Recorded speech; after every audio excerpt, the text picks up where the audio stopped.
Hello. Good to see you. I'm glad you've arrived. Yes. Now I have to find my cards. Back to get light. Oh, okay, great.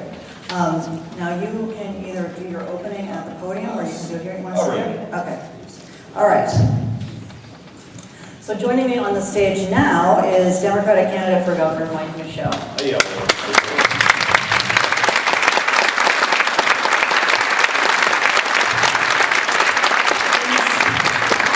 Represented Maine's 2nd Congressional District for the last 12 years, previously served in the Maine legislature, and worked at the Great Northern Paper Company for 29 years. His hometown is Medway. I'm Susan Sharon of Maine Public Broadcasting, and we're coming to you from Hannaford Hall at the University of Southern Maine, courtesy of WMPG Radio. We've just heard from independent candidate Elliott Cutler. Republican Governor Paul LePage has declined to participate this evening. And now, with that, Congressman Michaud, we'll start with a 2-minute opening statement from you. Great. Well, first of all, it's great to be here this evening. I want to thank everyone for staying around. I want to thank one of my opponents, Elliott, for still being here this evening as well. And, I'm very excited about this race for governor.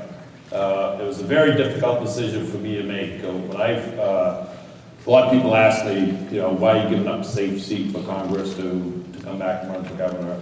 It was a difficult decision, Susan, but I love the state of Maine. I was born here, raised here, plan on retiring here in the state of Maine. And the divisiveness and partisanship over the last 4 years from Governor LePage really concerns me.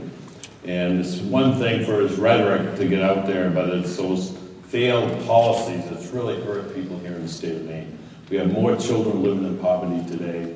We have more homelessness among Mainers, and the fact that all economic indicators show that we're at the bottom when you look at job opportunities here in the state. And I'm very pleased because I've received Planned Parenthood's endorsement for my campaign, as well as NARAL's endorsement, which I'm very happy about. Over the years in Congress, worked very closely with those organizations, and they've taken the time to really educate me on some of the issues important to them and where we should be moving as a state and as a country. So it's great to be here this evening. So I want to thank everyone for coming. Appreciate it. All right, we're going to start with the very first question is about healthcare. Healthcare has dominated policy debates on both the national and the local level since the passage of the Affordable Care Act. Last session, the legislation to accept federal funding to expand Medicaid repeatedly failed to become law. What is your position on accepting this federal funding to provide coverage to nearly 70,000 Mainers? And please give a 2-minute response. Okay. Yep, I made it very clear. I'll be submitting legislation on day one to expand access to health care for the 70,000 Mainers, of which 3,000 are veterans. Not only is that the morally right thing to do, but the fact that you're covering 70,000 Mainers, Maine will save over $600 million over a 10-year time frame. Hospitals will receive an additional $348 million over that same time frame. It's estimated that they will create about 3,000 jobs. It's a win-win all the way around. And the fact that you're covering 70,000 Mainers, for those who do have health care coverage, it actually will help hold down the cost. Because without demographics here in Maine, being the oldest state in the country, per capita, number 1 on Medicare, number 2 on Medicaid, second from the bottom on Medicare reimbursement rates, it's really, there's a lot of cost shifting that's occurring. So it makes economic and morally sense to accept it. The other thing is when you look at the fact that over a 10-year time frame, it's estimated that the state will bring in about $3 billion. And this governor vetoed it not once, but 5 times. It's a bipartisan bill. Republicans and Democrats work together on. You look at what's happening all around the country. Even Republican governors who adamantly fought the Affordable Care Act, filed a lawsuit against the Affordable Care Act, are now implementing the Affordable Care Act because they know it's the right thing to do for people within their respective states. So I'll be submitting legislation, working with the legislature to get it ultimately passed and signed into law. Okay. What is your position regarding a woman's right to make decisions about her own reproductive health, including the choice to seek an abortion? And if elected, how would this position guide your policy initiatives? Thank you. Well, actually, I'm the only candidate in this race for governor that actually has taken pro-choice votes in this race for governor. And as you know, Susan, when I first got elected to the Maine legislature, I was 24 years old at the time. And growing up in a large Franco family in a rural part of the state, we didn't talk much about that. It was, a Catholic family, and my focus has always been jobs and the economy and the environment. That's why I ran for the legislature. When I got elected to Congress, I've had the opportunity actually to hear a lot of personal stories of individuals who told me the tough choices that they had to make in their lives. And I very much appreciate the fact that they did take the time to tell me their personal stories of what they are going through, and some have already gone through. And I have, evolved on this issue. I know some folks said, well, evolved, can we trust them? Well, if you look at over the last several years in Congress, I had a 100% voting record with NARAL. I believe my lifetime average for Planned Parenthood is 92%, and I made it very clear that if there's any attempt in the legislature to change the Reproductive Privacy Act that mirrors Roe versus Wade at the federal level, I'd veto it. We got so many issues that we have to deal with in the legislature to move this economy forward. I'm not going to tolerate any changes in that. So, and I appreciate the fact that NARAL has taken the time to not write me off, to really talk about these issues. And I've always had an open door policy. I know some of you folks out here I've talked to over a number of years, on this very personal issue. So you're saying that people can trust you, your vote's not going to change? No, that's correct. And it's, I've got, like I said, a 100% voting record over the last several Congresses, in Congress, and they don't have to worry. Women trust Planned Parenthood. Planned Parenthood can trust my commissioner. So.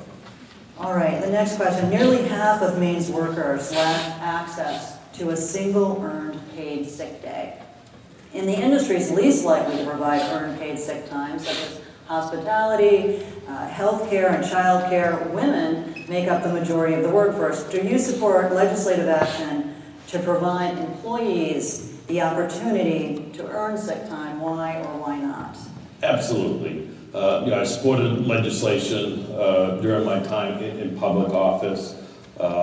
When you look at paid sick leave, people are struggling today. In a lot of families, you have both husband and wife are out there working very hard, and if they have a child that's sick, they shouldn't have to worry about whether or not to spend time with them at home, or if they're sick. When you look at, I've been in restaurants actually where the waitress was coughing, and you got to wonder, well, why didn't she stay home? She sounded like she's pretty sick. And I do know, actually, I just heard today, as a matter of fact, where that people are forced to go to work, or else they lose their job, and you shouldn't have to do that. And it's not only helping the individual who might be sick, but it's also protecting their fellow co-workers, and if you're in a restaurant, the customers. So I definitely support paid sick leave, and work very closely with Democrats and Republicans in the legislature to try to get that through. Researchers project that by 2018, 58.7% of the available jobs in Maine will require some post-secondary education.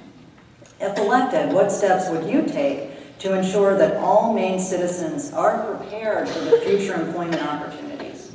I've always said that education is an investment. It's an investment in our future. And what we have to do is make sure the state lives up to its commitment as well, not only from K through 12, but post-secondary education as well. When I see what's actually happened down here, particularly with USM, as I mentioned in the debate earlier this week, the University of Southern Maine has to take its rightful place in the systems, in the university system. This area down here is the economic engine for the southern part of the state, and if we're going to grow the economy, we have to make sure we invest in education, because we're investing in future leaders of the state of Maine. And under my Maine Made plan to help make education more affordable, I'm proposing to have the sophomore year tuition free. And the reason why the sophomore year should be tuition free is that is the year that students usually drop out of college because they can't afford it. And that's the most expensive part of my Maine Made plan, is that tuition free for the sophomore year.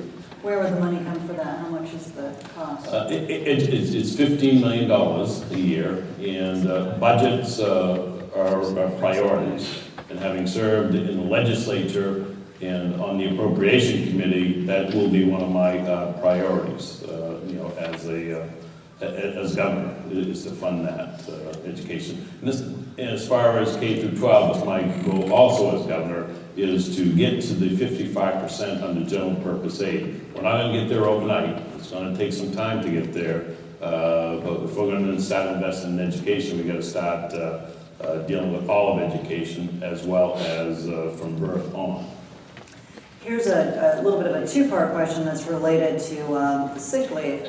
Data show that women are more likely to use family leave than men, but only 12% of the nation's workforce has access to any paid family leave.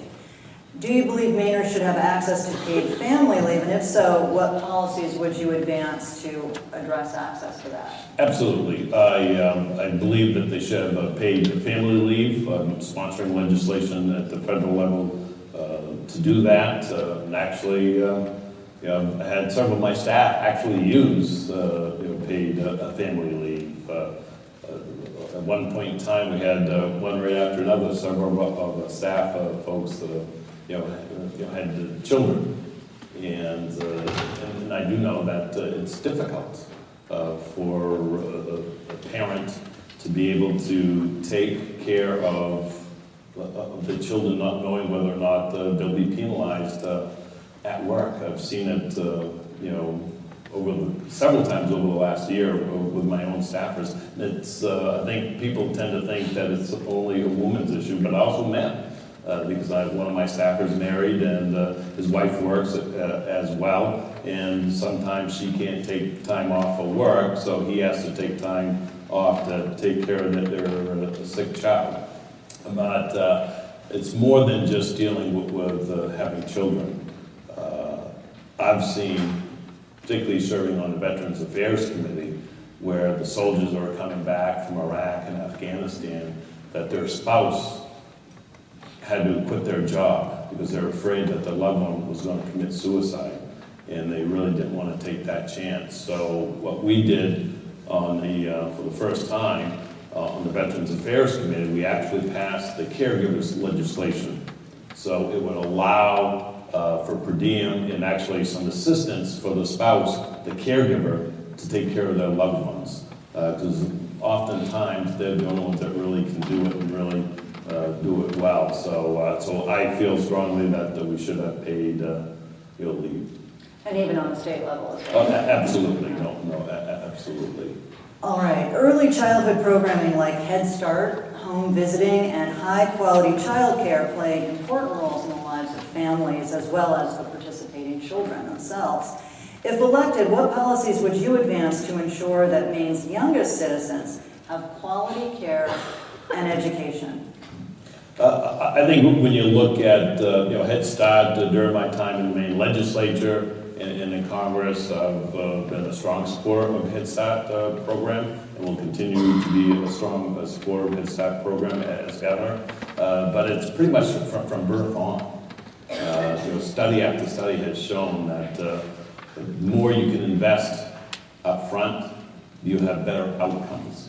And here's an area where I'm looking for private sector funding as well, for state private sector funding to actually have pilot programs here in Maine. So we really can start investing from birth on. And I'm pretty confident that we'll see positive results, but it takes that initial investment that we got to continue doing. When I was at Elliott for a parade not too long ago, that we're talking to some, Head Starts, pre-K, teachers down that area, and they were just really impressed with the outcomes that they've seen with their students, and they had a good opportunity to talk to a lot of teachers, but also the students that went through that program. So to be clear, pre-K pilot programs, and how much is the investment? I haven't figured the total dollar. One of the things, having served on the appropriation committee, and have worked on several budgets at the state level, I'm not sure what mess this governor's going to leave us in. And I'll have to assess the final mess. Whoever's governor will have to deal with a huge shortfall.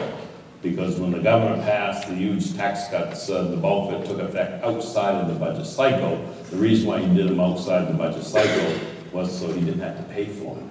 And when it came time to pay for them, they paid for that ongoing tax cuts with one-time money. And that's what causes the so-called structural gap problem. So I'll definitely be working with the legislature to address the huge budgetary mess that this governor is going to leave us. All right, here is a very big question that you will have 3 minutes to answer.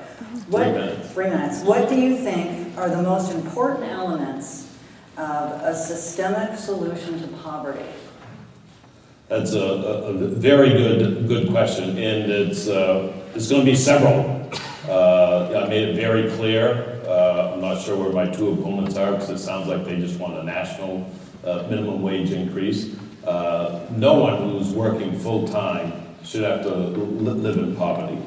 And I made it very clear, I'll be submitting legislation to the legislature to increase minimum wage here at the state level.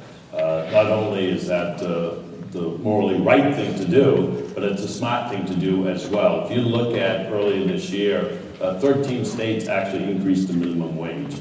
And they saw the greatest job growth in those states. Whereas states like Maine, because this governor vetoed the minimum wage, we don't see that growth. So I'll be increasing the minimum wage, that's one. When you look at the earned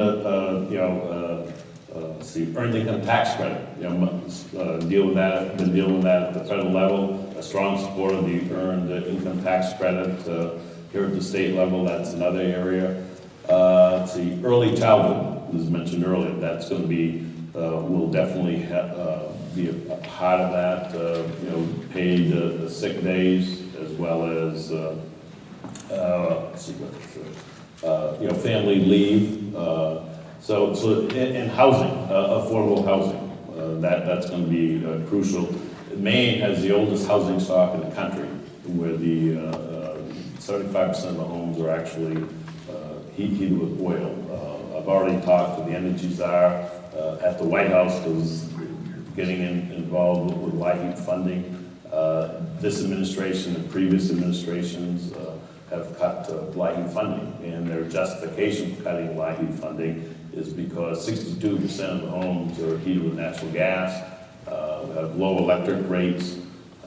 Those are national statistics, they're not Maine statistics, and we got to focus on what we can do here in Maine to make affordable housing affordable. It's going to take a combination of a lot of different things, that we've been working on throughout our Maine plan, as well as working with Speaker Mark Eves. All right, a reminder that you are listening to a Maine Gubernatorial Forum on Economic Security for Women and Their Families, being broadcast live on WMPG from Hannaford Hall at the University of Southern Maine. I'm Susan Sharon of the Maine Public Broadcasting Network. The forum is sponsored by the Maine Women's Policy Center, Maine People's Resource Center, Maine Family Planning, and several other groups. Right now I'm speaking with Democratic candidate for Governor Mike Michaud, Maine's 2nd District Congressman. We heard earlier from Independent Elliott Cutler. Republican Governor Paul LePage has declined to participate. And now we're gonna shift gears just a little bit and do what we're calling here the lightning round, which means that you get a minute for these questions. You've actually addressed a couple of them. The first one is, do you support efforts to increase enforcement of Maine's wage equality laws? Absolutely. I was in the Maine legislature when we passed that. At the federal level, the little Ledbetter Act, I sponsored that. co-sponsored that, and yes, we have to enforce it. So not only those laws, but a lot of other laws that might be on the books, but because of this administration, they have not been enforced. You answered this, but maybe you can be a little bit more specific. Do you believe Maine should raise its minimum wage? What should it be? Yes, yes, I do believe that Maine should raise the minimum wage. I believe it should be proposing $9 an hour, phased in over a 3-year time frame. And the interesting thing was when I was going door to door in Lewiston last month, I ran into, knocked on the door, this 80-some-year-old lady. And she was telling me that her 61-year-old son was unemployed for 3 years. And he finally got a job at a grocery store. But he was working minimum wage. And she said when she started work, she was 16 years old, and back then when she started work, she said you'd have the rich and the poor. There were no middle class. Then the middle class came about, and people were doing well for quite some time. And she said, we're getting right back to the rich and the poor. We're losing our middle class. And I see it over and over again, having worked at the mill for over 29 years in Great Northern Paper Company. People who work full-time should not have to live in poverty. So I would be increasing the minimum wage to $9 an hour, phased in over a 3-year time frame. It's my goal. Hopefully the federal government will do it. Hasn't done it. I don't think it's going to happen under the current makeup of Congress, and unfortunately this government has vetoed the minimum wage increase. Okay. Do you believe employers should be required to provide reasonable accommodations similar to light duty for injured workers for pregnant women on the job? Absolutely. If you look at some of the problems with pregnant women on the job, they need reasonable accommodations, and I think we definitely should be providing that. Do you support enhancing Maine's earned income tax credit? You addressed this earlier, by making it refundable and increasing it from the current 5% to 10% of the federal credit. I definitely believe we should, increase the earned income tax credit. And one of the things, as I mentioned earlier, when you look at the overall budget, love to get to the 10%, but I'm not sure what mess that this governor will leave us in, and we'll definitely be looking at that. It's my goal as governor to have a pro-growth agenda, so we can move this economy forward in a positive direction to help bring in revenue. And some of it actually means that we'll have to take advantage of the stuff that this government has not, such as the expanding access under the Affordable Care Act. When you look at the SNAP benefits as well, that's another program that this governor has said he's not going to request a waiver on. All right. Here's a 2-minute answer for you. People living in poverty are more vulnerable to exposure to toxic chemicals. Considering the added medical and educational costs to the community as well as to the individual because of the consequences of exposure, what would your administration do to limit exposure to toxic chemicals? That's 2 minutes, please. Actually, when I was in the Maine legislature, we dealt with the chemical identification law. Having worked in the mill for a number of years at Great Northern Paper Company, I realized what's happening out there as far as chemicals and what the health effect that it could have. I will work, first of all, make sure that we have a commissioner in the Department of Environmental Protection that actually gets back into focusing on healthy environment here in the state of Maine, and that we have laws on the books that are enforced. So I definitely will be focusing on that, and identification of chemicals and is crucial. I've seen it in the workforce, and we haven't done a very good job over the last 3.5 years with this administration. All right, here's another health care related question. It's a long one. The Affordable Care Act has generated a lot of debate about the appropriate role of government in promoting access to contraception. The ACA requires private insurance companies to include coverage for contraception with no copay. In the Hobby Lobby case, the Supreme Court ruled that some private corporations may be exempted from including this coverage in their employee-sponsored policies. Here in Maine, legislation to offer Medicaid-covered family planning services to more uninsured women was unsuccessful. As governor, what steps, if any, would you take to either expand or restrict government involvement in increasing insurance coverage for contraceptives? When I was in the Maine legislature and I first took over as chair of the appropriation committee, we actually had the first major increase in family planning funding in over a decade. I'm very proud of the work we've been able to do there, and we'll continue to do, as governor. It's unfortunate when you look at that Hobby Lobby, a court case, and I'll be submitting a budget, focusing on, these issues that are crucial in family planning. I've always been a strong supporter. That's why I received a 92% lifetime voting record in Congress for family planning. It's estimated that nearly 3/4 of women in abusive relationships remain longer because of financial concerns.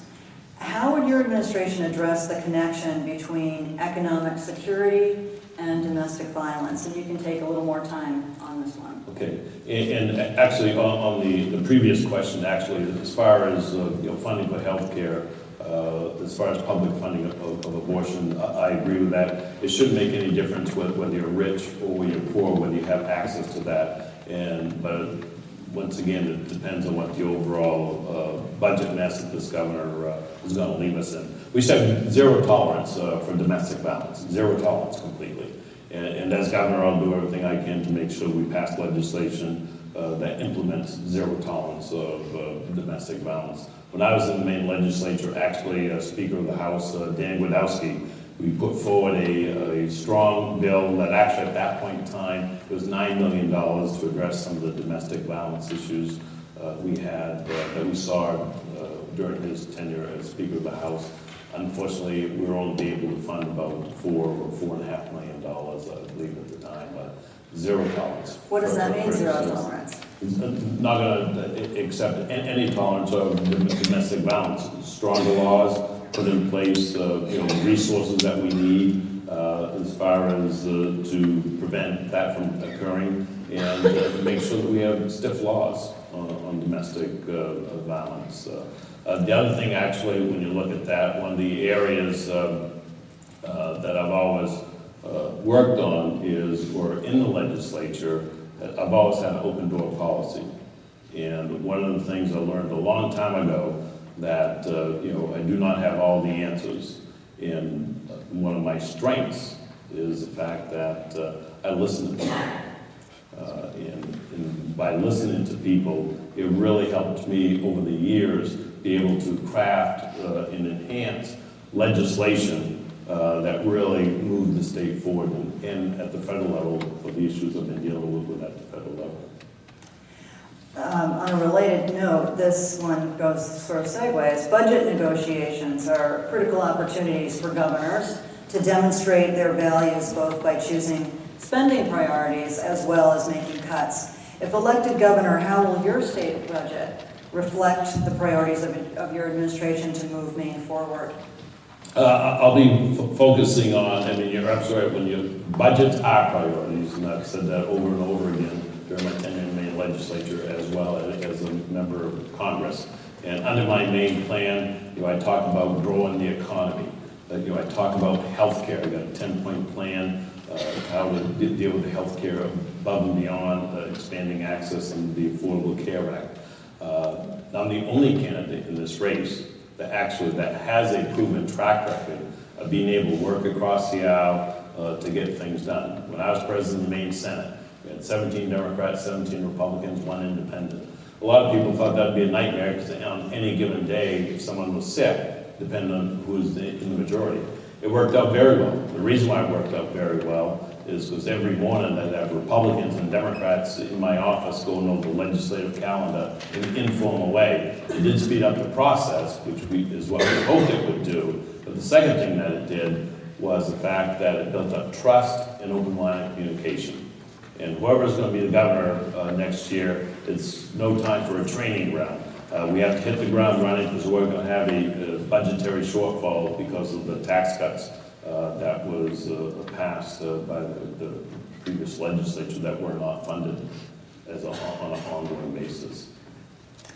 Since the Department of Health and Human Services adopted a new rule excluding undocumented immigrants, including asylum seekers, from participating in the General Assistance Program, communities are grappling with how to address the economic needs of this group of individuals.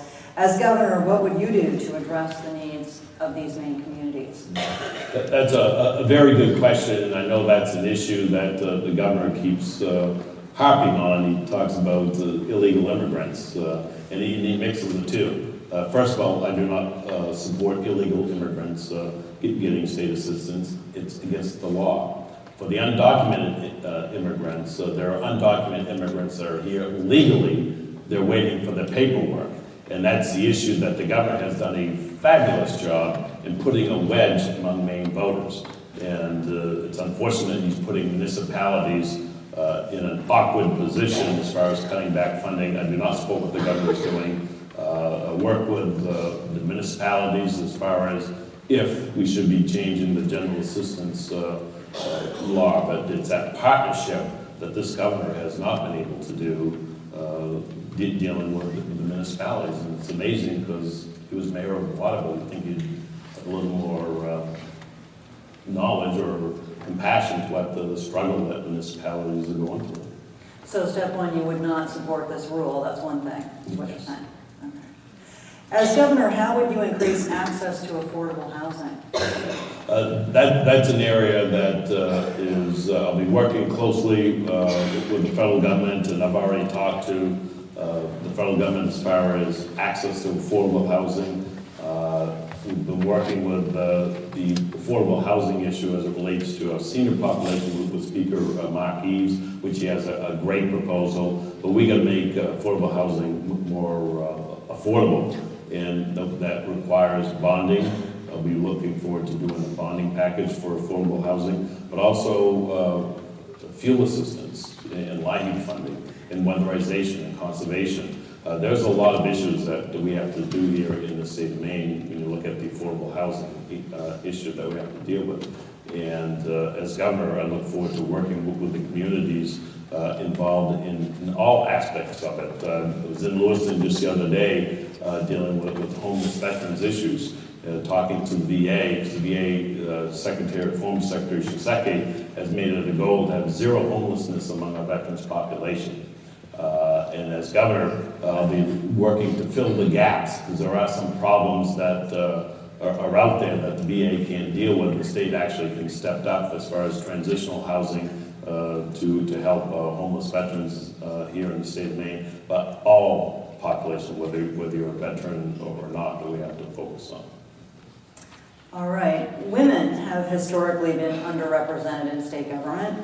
If elected, what would you do to ensure that women have a role in developing and implementing the policies that shape their lives? They'll have a strong role, in the Michaud administration. And actually, when I was in the Maine legislature, at one point in time, we had reached the peak of elected women in the legislature, and we were able to get a lot of things done.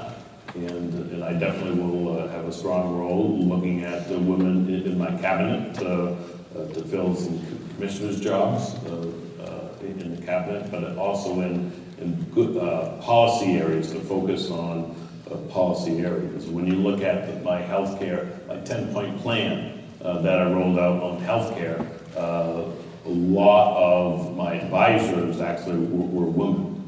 To really focus on these healthcare issues. On the economic area, making Maine the food basket for